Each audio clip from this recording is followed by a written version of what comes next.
श्री स्वामी समर्थ.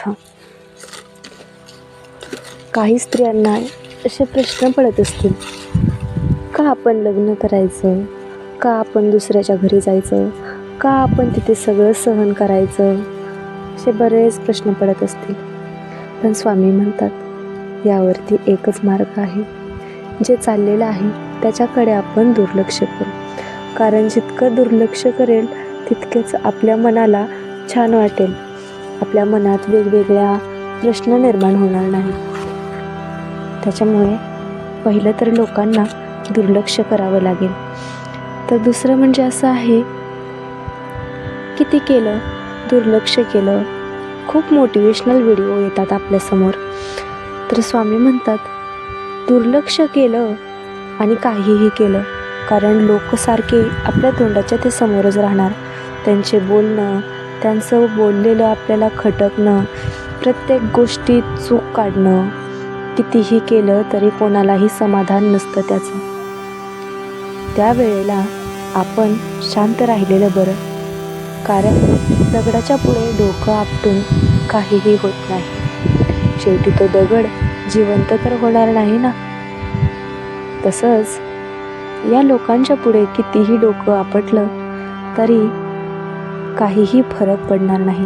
म्हणून स्वामी म्हणतात लोकांना दुर्लक्ष करा आणि एकटे राहायला शिका. आजकाल कोणीही नसतं कोणाचं, ना कोणाचा नवरा, ना कोणाचे सासू सासरे असतात, ते फक्त आई वडील. दुसरं कोणीही नाही, कोणीही नाही. आपला स्वतःचा मुलगा, स्वतःची मुलगी सुद्धा नाही, कारण मुलगी तर सासरी जाणारच आहे आणि मुलगा त्याचा कामात तो बिझी तर राहणारच आहे. शेवटी तो त्याच्या संसारात रमून जाईल. आपल्याला फक्त हुरहुर राहील की आपला मुलगा आहे, आपण त्याच्यासाठी केलं पाहिजे. पण एक सांगतात स्वामी, तुम्ही करा, बिनधास्त करा, पण स्वतःला जगायचं विसरू नका.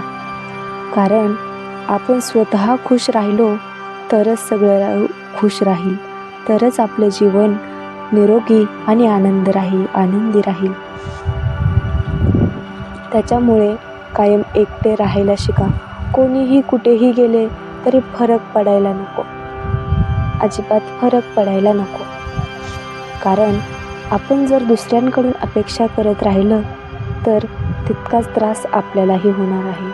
उदाहरणार्थ बघाच ना, एखादी सासू आपल्या सुनेकडून प्रत्येक गोष्टीची अपेक्षा करत असते.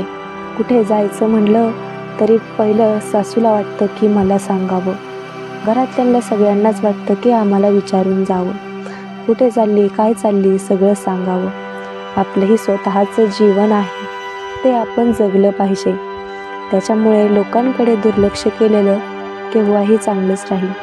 स्वामी म्हणतात जीवनात आनंदी शोधा.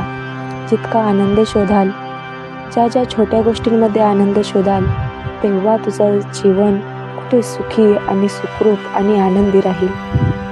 नाहीतर प्रत्येक गोष्टीत अपेक्षा ठेवली तर त्रास आपल्यालाच होणार आहे, नाही का? त्याच्यामुळे सगळ्यात पहिलं लोकांकडे दुर्लक्ष करा आणि निगेटिव्ह गोष्टींपासून लांब राहा. नकारात्मक गोष्टी सर्वात आपल्याला अधिक मानसिक त्रास देऊन जातात. लोक तर काही कमी नाहीत, पण आपल्या मनातली नकारात्मक विचार करण्याची जी क्षमता असते ती पहिली नष्ट झाली पाहिजे. आपण विचार कायम सकारात्मक केले पाहिजे, कायम आपण पॉझिटिव्हिटी घेतली पाहिजे. त्याच्यामुळे आपण आपलं जीवन अधिक सुखी आणि आनंदी घालू. जितके आपण नकारात्मक विचार घेणार तितकेच आपल्याला नकारात्मक विचारांकडे आपली ऊर्जा जास्त खेचली जाणार. त्याच्यामुळे चांगला विचार करायला शिका. चांगला विचार केला तरच तुमचे जीवन आरोग्य, निरोगी, सुखी आणि आनंदी राहील. सर्वात पहिल्यांदा तर लोकांना दुर्लक्ष करा, कारण काही लोक तोंडावरती गोड बोलतात आणि मागे नको नाही ते बोलतात. त्याच्यामुळे सर्वात अगोदर एकटे राहायला शिका, लोकांकडे दुर्लक्ष करा. जर तुम्हाला असेच मोटिवेशनल व्हिडिओ आवडतील पाहायला तर माझ्या चॅनलला नक्की सबस्क्राईब करा.